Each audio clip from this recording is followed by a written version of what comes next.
Shalom Jemaat Surabaya City Blessing. Berikut adalah pengumuman Blessing Center hari ini. Bagi Bapak Ibu yang pertama kali hadir di gereja ini, kami ucapkan selamat datang dan selamat bergabung. Minggu depan, tanggal 16 Agustus, kita akan mengadakan ibadah gabungan yang akan dimulai jam 9 pagi. Jadwal ibadah akan kembali seperti semula untuk tanggal 23 Agustus. Sekali lagi, ibadah gabungan minggu depan, tanggal 16 Agustus, jam 9 pagi, dan akan kembali seperti semula untuk 23 Agustus. Kami juga mau mengingatkan bahwa di bulan Agustus sampai bulan November, kita akan mengadakan Gebyar Basar SCP, yang dimulai dengan karnival permainan khusus di tanggal 30 Agustus, Basar Makanan pada 13 September, dan Basar Murah yang akan datang di bulan Oktober dan November. Untuk informasi carousel, konseling, baptis, dedikasi, atau untuk didoakan, Anda dapat menghubungi kami Blessing Center melalui nomor WA 0898 1333 789. Sekian pengumuman Blessing Center hari ini. Tuhan Yesus memberkati. Shalom. Luar biasa, ternyata saya sampai juga ke tempat ini. Baiklah, saudara sekalian, Bapak Ibu, hari ini kita akan belajar tentang kitab Mika. Ya, mungkin banyak kalau saya datang ke gereja-gereja yang saya sampaikan adalah pengajaran. Karena apa? Mungkin yang pertama adalah saya ini kan mantan dekan ya. Dulu saya dekan di Universitas Ciputra. Dulu di sini ada yang namanya Pak Michael, enggak tahu masih ada enggak itu dulu. Ya, ada Pak Michael orang Ciputra itu ya. Saya di Ciputra, kemudian cukup lama perjalanan karir saya, tapi saya seorang hotelier sebenarnya ya.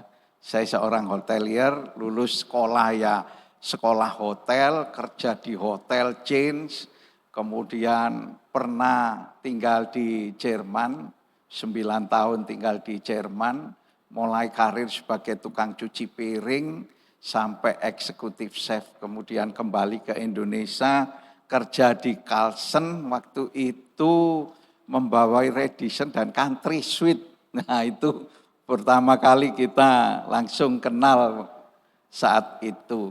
Tapi saya ini alumni tempat ini loh. Tempat ini buat saya tempat yang luar biasa ya. Pastor Sam adalah role model bagi kehidupan saya. Beliau mewarnai kehidupan saya, bahkan ya mewarnai kehidupan istri saya. Pelayanannya itu pelayanan very hospitable. Ya, karena saya ini orang hotelier ya, yang namanya pelayanan itu yang terbaik seperti apa. Ya, Pastor Sam tidak hanya pelayanan performa, tampilan saja, tapi mengubah kepribadian orang itu. Beliau kalau mendoakan kami, bukan mendoakan secara umum yang di-spread ke seluruh jemaat, bukan. Individual sekali. Nah ini loh, ini hospitality itu sebenarnya seperti itu. Ya, pelayanan itu seperti itu. Ya, jadi betul-betul sangat humble sekali. Saya sangat terkesan sekali ketika saya diminta datang ke sini. Istri saya belum sempat waktu zamannya Pak Samuel atau Pastor Sam. Kapan kita datang ke sana? Kapan kita datang ke sana? Ini tapi keburu Pastor Sam dipanggil Tuhan. Ya.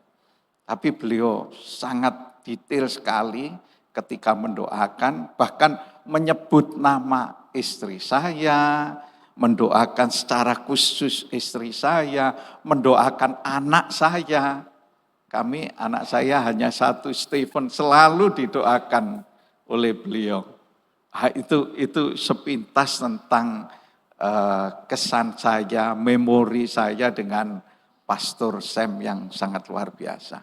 Baik, kita hari ini akan belajar tentang Mika, ya, tentang Mika, kitab Mika. Pengajaran, saya sekali lagi mantan dosen, mantan dekan, mantan rektor.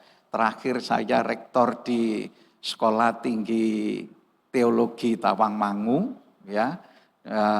Di sana Yeremia Rim pernah belajar di sana.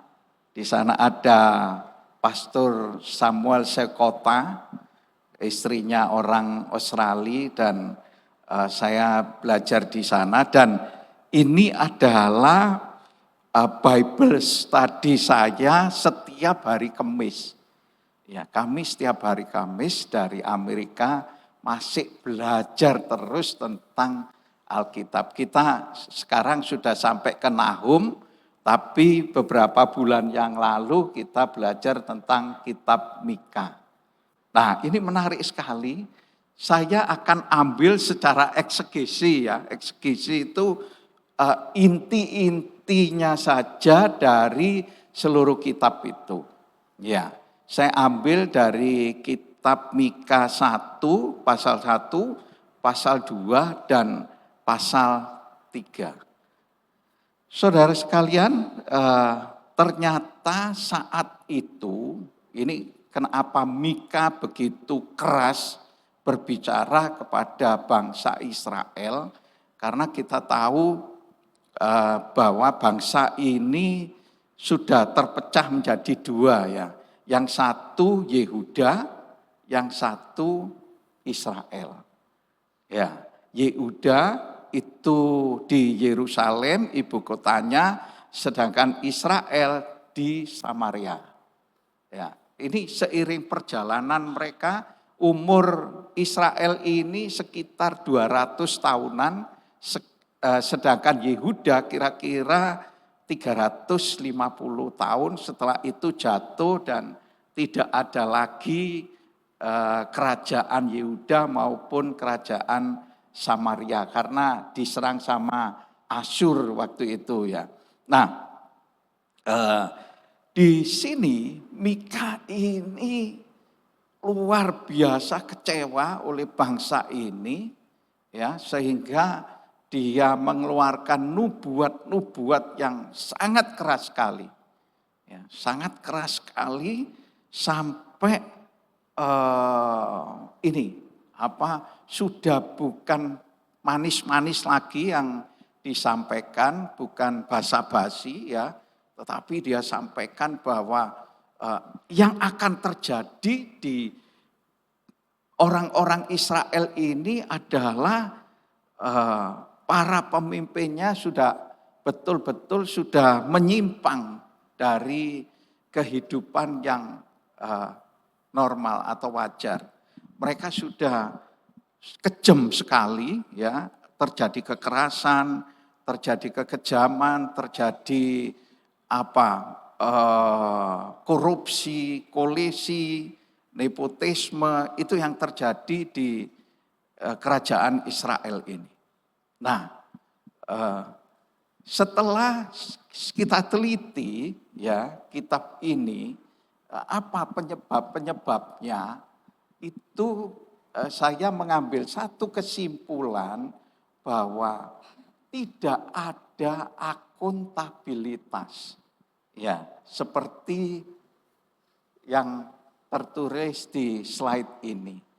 Jadi betapa pentingnya akuntabilitas di dalam kehidupan kita sehari-hari, di dalam kepemimpinan kita sebagai keluarga sehari-hari. Ya, ini akuntabilitas ini sebenarnya melindungi pimpinan yang baik. Ya, orang seringkali tidak memperhatikan akuntabilitas. Bahkan di dalam penelitian Gallup saat ini, ya, di Amerika itu level terendah dari seorang pemimpin adalah mereka tidak punya akuntabilitas yang baik. Ya, tidak punya akuntabilitas yang baik. Ini semalam saya searching di Google. Ya, what the leader, a weakness leader di dunia ini. Muncul penelitian dari Gallup. Ya, ternyata yang terendah adalah akuntabilitas. Nah, ini dinyatakan di dalam kitab Mika. Ya, di sini dituliskan ya, dengarlah wahai para ketua keturunan kaum Yakub dan para pemimpin keturunan kaum Israel. Kaum Yakub kita tahu ya, kaum Yakub ini setelah terpisah, yang satu Yehuda dengan Binyamin, yang 10 suku Israel itu dari keturunan Yakub itu. Makanya disebut dengarlah wahai para keturunan kaum Yakub dan para pemimpin keturunan kaum Israel. Nah, ini artinya apa? Kalau Mika sudah seperti ini bicara, dia minta pertanggungan jawabnya. Ya, saat meminta tanggung jawab dari para pemimpin. Ya, karena begitu kerasnya dia bicara bahwa ini sudah tidak bisa ditoleransi lagi. Ya, nah itu seperti itu. Nah, dari kitab Mika ini, kenapa terjadi seperti ini? Yang nomor satu adalah responsibility. Tidak ada tanggung jawab. Ya. Tidak ada tanggung jawab atas semua tugas. Jadi seluruh pemimpinnya itu enggak bertanggung jawab apapun yang terjadi dalam kerajaan itu. Ini sebenarnya yang terjadi dalam kehidupan kita. Banyak pemimpin-pemimpin kita, banyak pemimpin gereja itu seringkali melepaskan responsibility. Waktu saya melihat ini ya, ini saya melihat ke diri saya sendiri ya. Saya merasa bahwa responsibility ini menegur kehidupan saya. Sering saya CEO sekarang ini, CEO di satu lembaga ya, yang seperti tadi Bu Fani sampaikan, saya CEO di MTM National Hospitality Certification. Saya yang memberi bintang hotel-hotel di seluruh Indonesia. Ya, jadi kalau ke Shangri-La ada bintang 5, ke Marriott ada bintang 5, ke Paragon ada bintang 5, itu ada tanda tangan saya. Ya, ada 1.700 hotel di seluruh Indonesia yang kami berikan bintang itu. Dan itu dalam kepemimpinan saya, ya sebagai seorang CEO, ternyata begitu lemah di responsibility, tanggung jawab. Ya, seringkali seorang leader atau pemimpin atau diri kita itu kalau ada satu kesalahan, ya entah itu di gereja, entah itu di tempat kerja kita, entah itu di rumah untuk ibu rumah tangga, itu mencari kambing hitam. Ya, cari kambing hitam. Saya sendiri kalau mengaudit satu hotel, itu sering kali juga mereka cari kambing hitam. Oh ini sebenarnya bukan salah kami Pak, ini biasanya salah A, salah B, salah C ya. Nah ini lemahnya responsibility sebenarnya.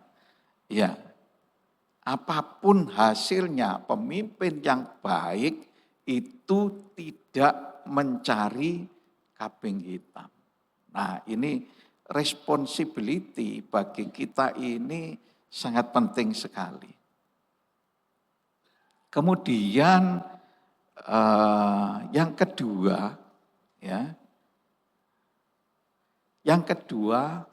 answerability atau siap menjawab setiap saat.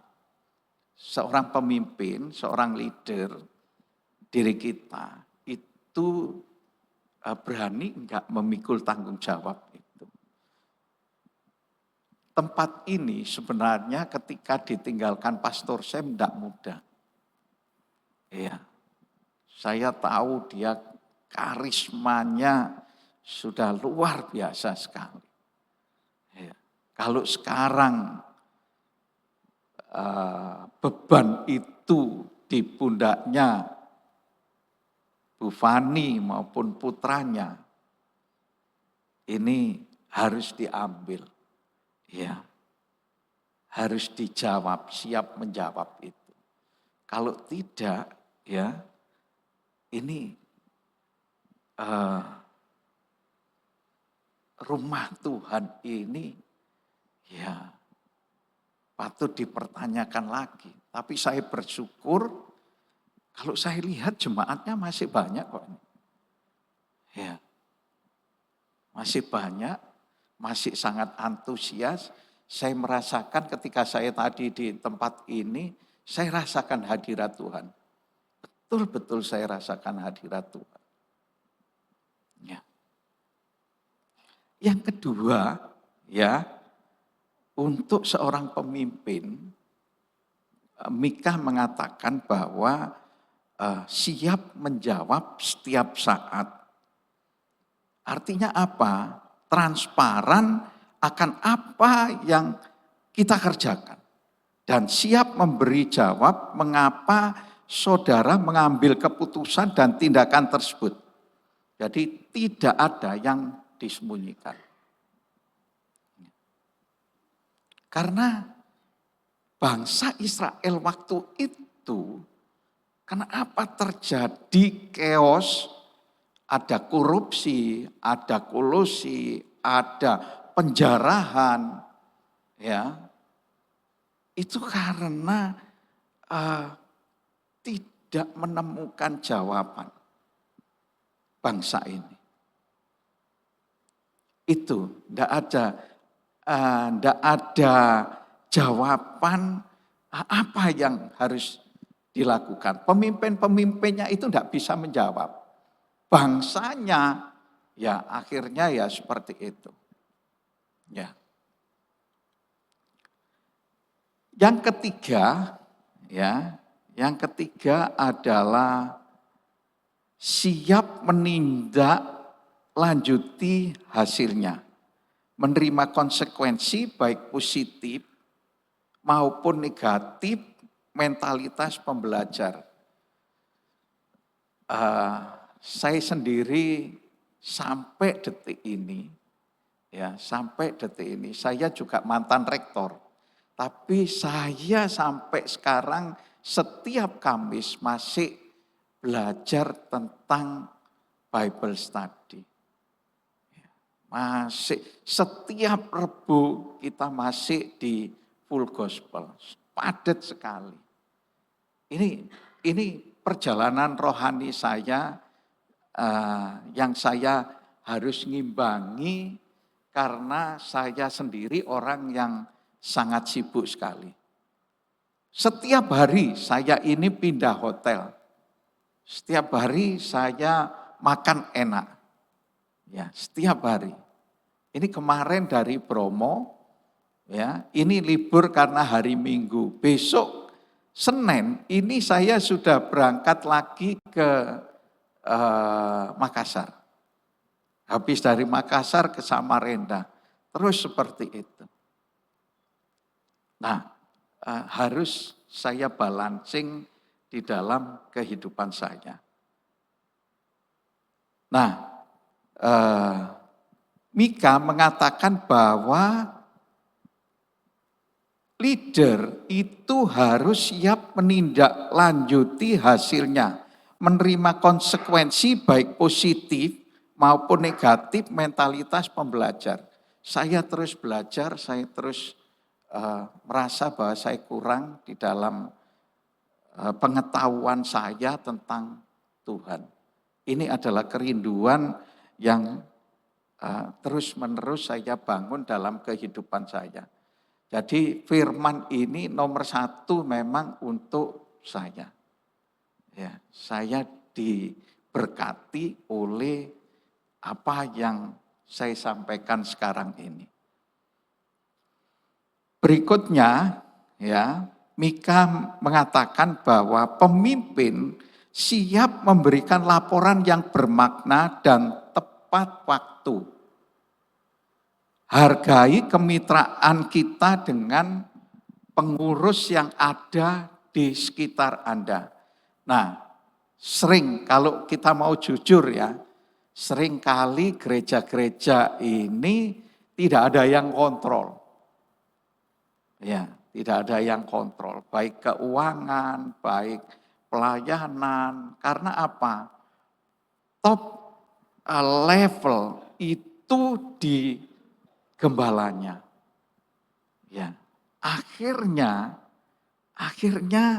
tidak banyak mendapatkan masukan. Jadi karena apa? Karena powerful sekali.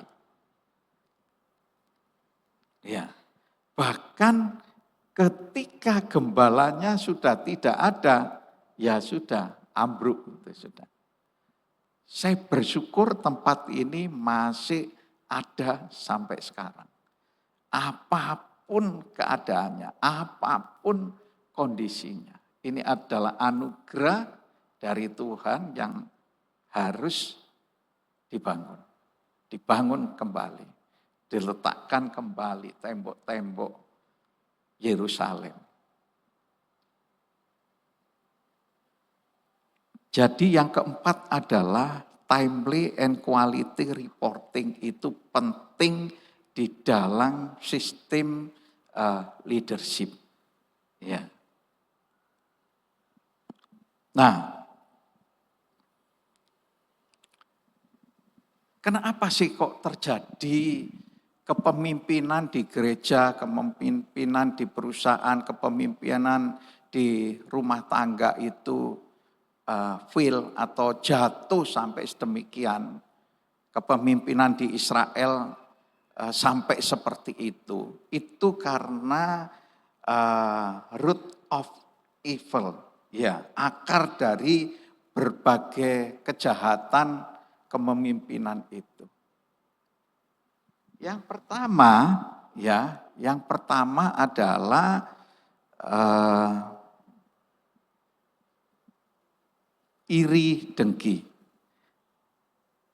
Seperti di kitab Mika 2 ayat 2, mereka menginginkan ladang lalu merampasnya dan rumah-rumah lalu mengambilnya.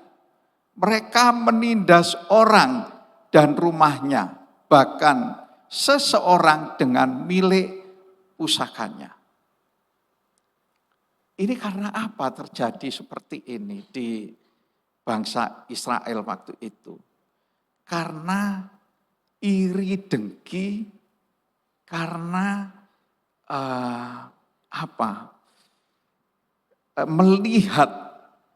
melihat orang lain yang lebih sukses. Iri dengki itu menghasilkan penindasan sebenarnya. Ya, karena dia melihat orang lain lebih sukses, saya kok enggak sukses. Ya, ini melahirkan atau menghasilkan penindasan. Keinginan akan harta, kekayaan dan kekuasaan yang tidak terpuaskan akan mengarah kepada penindasan terhadap pihak-pihak yang lemah. Ini yang terjadi. Kalau kita tidak menjalankan kepemimpinan dengan baik. Baik di keluarga, baik di gereja maupun di perusahaan. Kemudian yang kedua adalah keserakahan. Nah, yang terjadi di bangsa Israel waktu itu keserakahan yang luar biasa. Di Mika 2 ayat 9, kamu mengusir kaum perempuan di antara umatku dari rumah kesayangan mereka, daripada bayi-bayi mereka kamu renggut buat selama-lamanya. Kemuliaan yang telah kuberikan kepada mereka. Ya, saudara, sebenarnya penghukuman itu sebenarnya datangnya tidak dari orang-orang luar sana.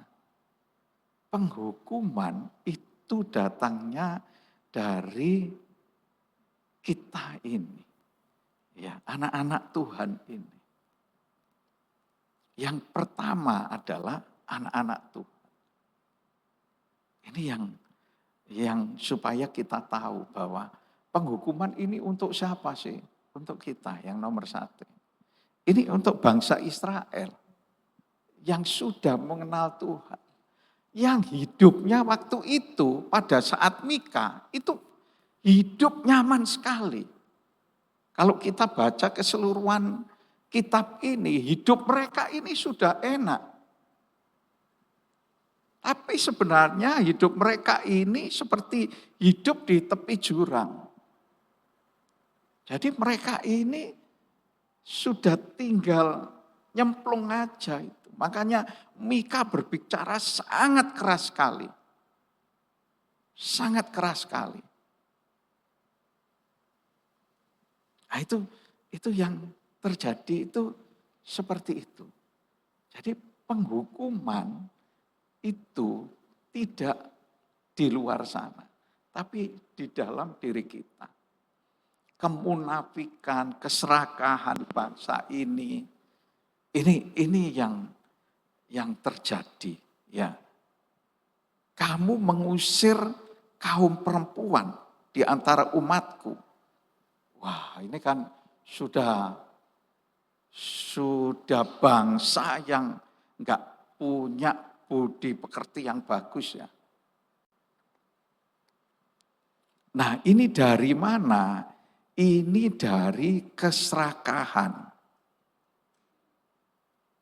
Karena keserakahan inilah akar dari yang membuat ya ketidakpedulian dan apati. Nah itu. Keserakahan inilah yang menghidupkan budaya egoisme tidak peduli akan orang lain. Yang terjadi di negara kita saat ini ya lihat aja sudah jadi budaya. Korupsi sudah jadi budaya. Mereka setelah dipenjara keluar ya korupsi lagi. Jadi budaya.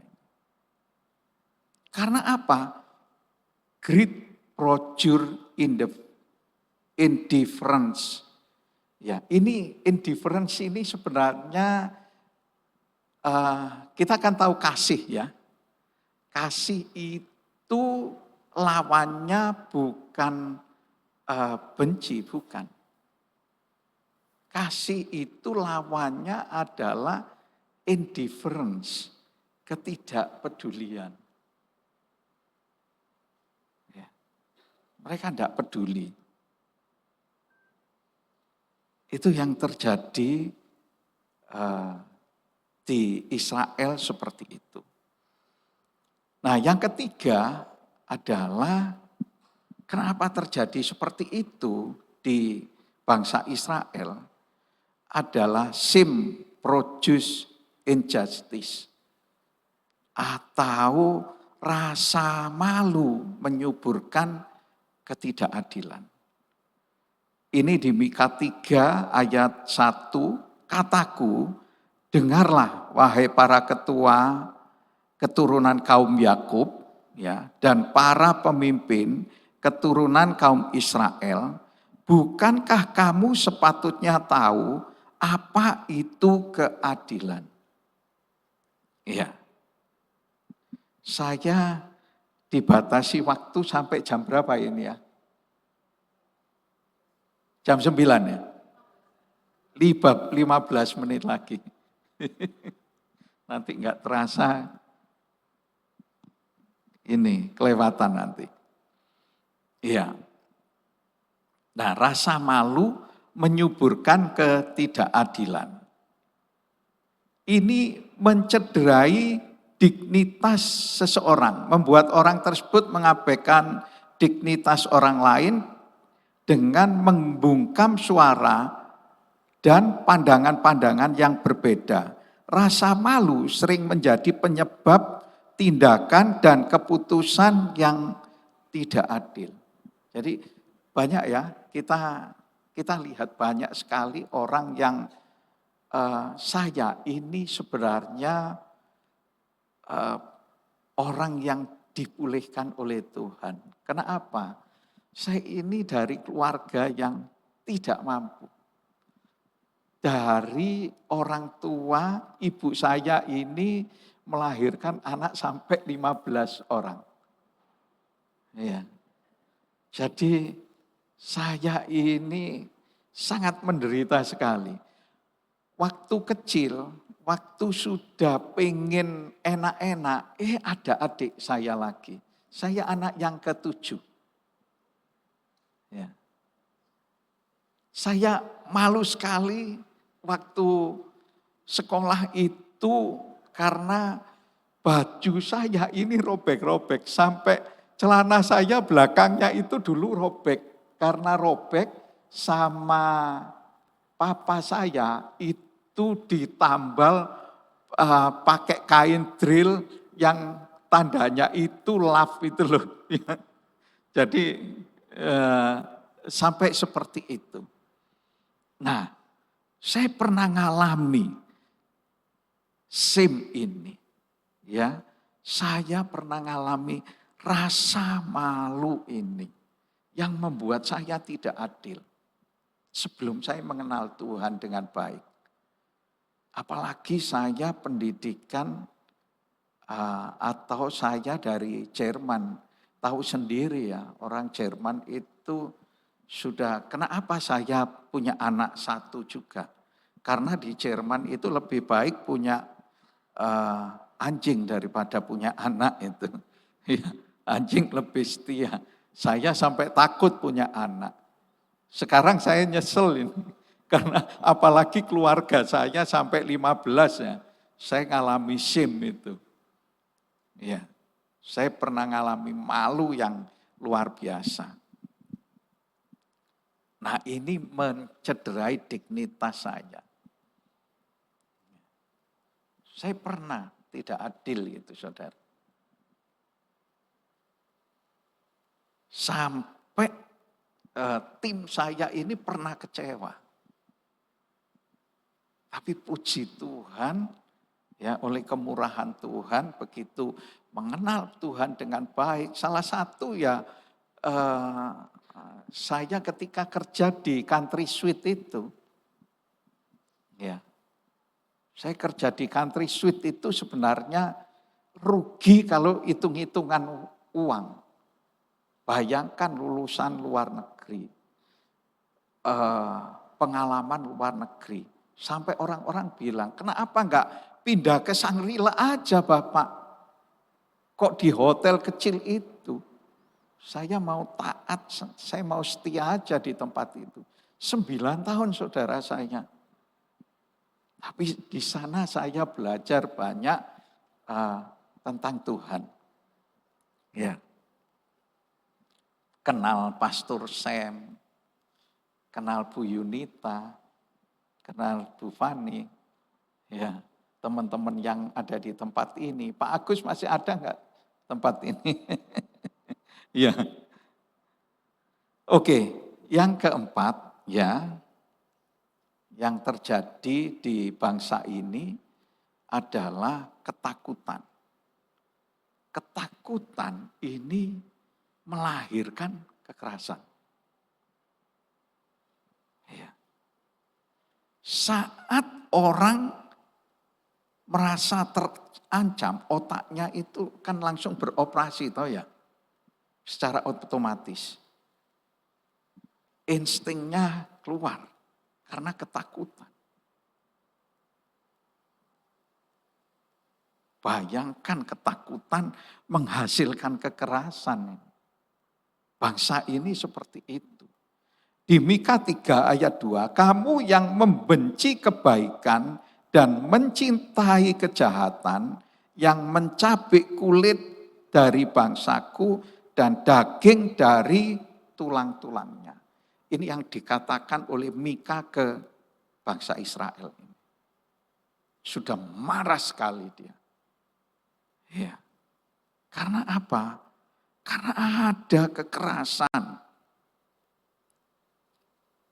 Saudara, kekerasan ini memang kondisi menghasilkan keputusasaan dan tindakan yang agresif, kontrol dan tanpa belas kasihan, tidak dilandasi oleh etika yang benar.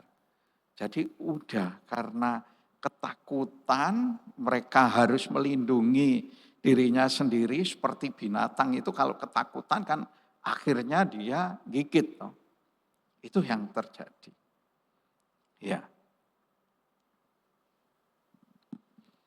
Nah, berikutnya adalah bagaimana kita harus bersikap. Ya.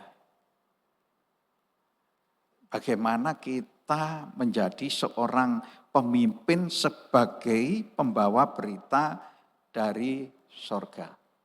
Seperti Mika, seperti Pastor Sam. Ya, itu pemimpin pembawa berita dari sorga. Betul-betul pembawa berita dari sorga. Setiap pagi Pastor Sam itu jam 3, jam 4 loh itu. Kirim renungan ke saya, terus sekalian doanya. Individual itu. Gimana? Kalau Pastor Sam, kalau semua yang ada di tempat ini pernah dilayani oleh Pastor Sam, kemudian didoakan secara individual seperti itu, mungkin 20, mungkin 30 orang. Take time loh itu.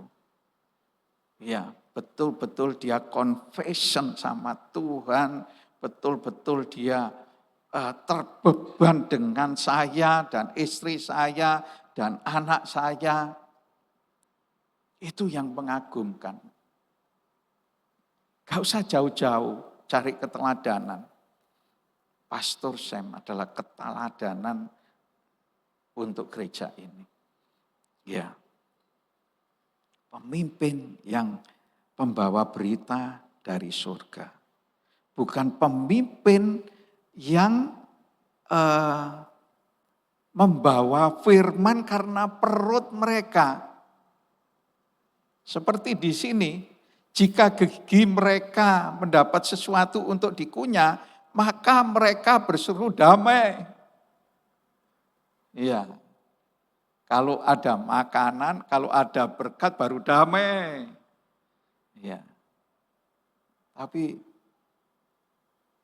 seorang leader itu betul-betul pembawa firman dari sorga. Yang kedua, ya, kebanyakan pemimpin itu memiliki iman kedaluarsa. Firman yang tidak relevan. Jadi ritual omong kosong aja. Ya, ini bahaya sebagai anak-anak Tuhan. Ya, kita sering ini ritual kosong. Datang ke gereja waktu minggu, ya udah dengarkan khotbah, pulang, tidak dapat apa-apa. Ya.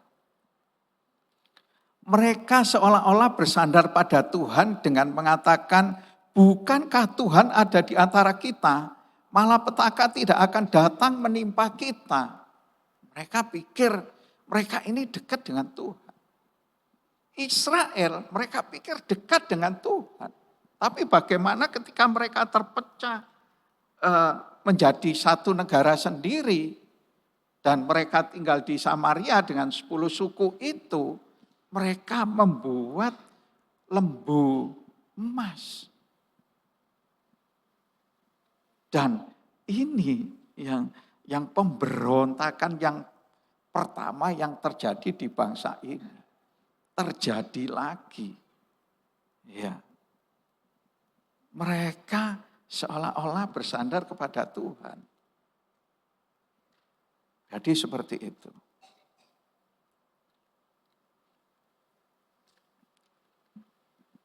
Nah, yang ketiga, ya,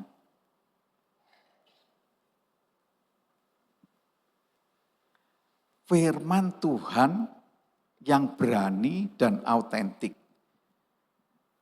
Ini karena kejahatanmu itu, Sion akan dibajak seperti ladang, Yerusalem akan menjadi timbunan puing, dan bukit rumah Tuhan akan menjadi hutan belukar. Saudara, firman atau iman yang berani dan autentik itu dibutuhkan di dalam kepemimpinan kita. Autentik loh. Kepemimpinan Pastor Sam itu autentik. Tidak ada yang mencontoh saya kira. Saya banyak ketemu hamba Tuhan, saya banyak ketemu pendeta, tidak seautentik beliau. Ya, individual betul-betul. Ini simple thing. Kalau mau nyontoh kepemimpinan beliau. Individu, tiap orang. Enggak deket-deket amat sebenarnya saya sama Pastor Sam. Ya. Enggak akrab-akrab amat sebenarnya. Enggak seperti Pastor Sam dengan Pak Herman sebenarnya. Ada satu pimpinan atau direktur IPH itu. Enggak sedekat itu. Tapi beliau individual sekali loh. Pelayanannya ke saya itu. Saya betul-betul jatuh cinta sama Pastor Sam. Ya. Kami sekeluarga jatuh cinta sama Pastor Sam. Itu yang iman berani dan autentik. Jadi dibutuhkan koneksi terus-menerus. Ya. Dengan Tuhan. Untuk dapat menyampaikan pesan Tuhan yang penuh kuasa, berani, dan autentik. Nah, yang terakhir saudara adalah refleksi. Ya, refleksi untuk diri kita. Kira-kira kapan terakhir kali sebagai seorang pemimpin, ya, baik di keluarga, baik di perusahaan, baik di gereja, ya, saudara menyampaikan pesan Tuhan yang autentik dan berani ke dalam hidup dari orang-orang yang saudara pimpin. Jadi bukan sekedar kata-kata motivasi atau kata-kata dorongan yang umum atau bahkan pepatah yang baik dari Alkitab. Kapan kita? Mari kita merefleksikan kehidupan kita. Ya. Mari kita berdoa. Tuhan Yesus, terima kasih. Terima kasih Tuhan. Kami adalah orang-orang yang lemah, orang-orang yang berdosa, dengan pikiran, dengan perkataan, dengan perbuatan, dengan kelalaian. Tuhan, kami mohon agar Engkau terus tambahkan hikmat, tambahkan kebijaksanaan untuk kami bisa menjangkau orang-orang yang ada di sekitar kami secara autentik Tuhan, secara individual Tuhan. Kami bisa menghidupi firman-Mu di dalam kehidupan kami, di dalam keseharian kami Tuhan. Makasih Tuhan. Kirimkan orang-orang yang baik, yang punya kerinduan. Kirimkan orang-orang berdosa yang kami bisa sampaikan tentang kebenaran firman-Mu. Dan mereka boleh mendapatkan keselamatan. Terima kasih Bapa. Hamba-Mu berdoa untuk tempat ini yang sudah dipercayakan kepada Pastor Fani Wimanjaya dan putranya dan seluruh penatua-penatua yang ada di tempat ini. Tuhan, tambahkan hikmat,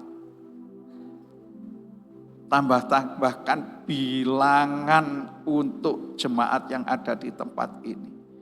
Kirimkan dari utara, selatan, barat, dan timur. Bahkan dari suku Kedar, suku Nebayot. Untuk datang, untuk mempunyai kerinduan di tempat ini. Kami percaya bahwa tempat ini menjadi El Betel, di mana Tuhan naik turun di tempat ini. Kami percaya bahwa hadirat-Mu ada di tempat ini. Biarlah Roh-Mu melayang-layang terus menjamah setiap kami, pribadi, masing-masing pribadi. Tuhan, jikalau kami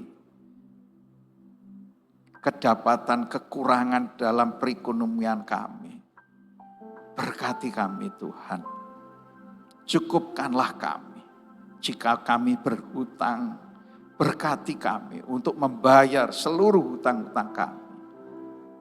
Jikalau kami sakit, sembuhkan kami Tuhan. Jikalau kami kurang berhikmat, kami mohon hikmat turun atas pribadi, masing-masing pribadi atas kami. Terima kasih Bapa, terima kasih Tuhan Yesus. Di dalam nama Yesus Hamasya Adonai, Tuhan Yesus Kristus, kami sudah berdoa. Haleluya, yang percaya katakan amin.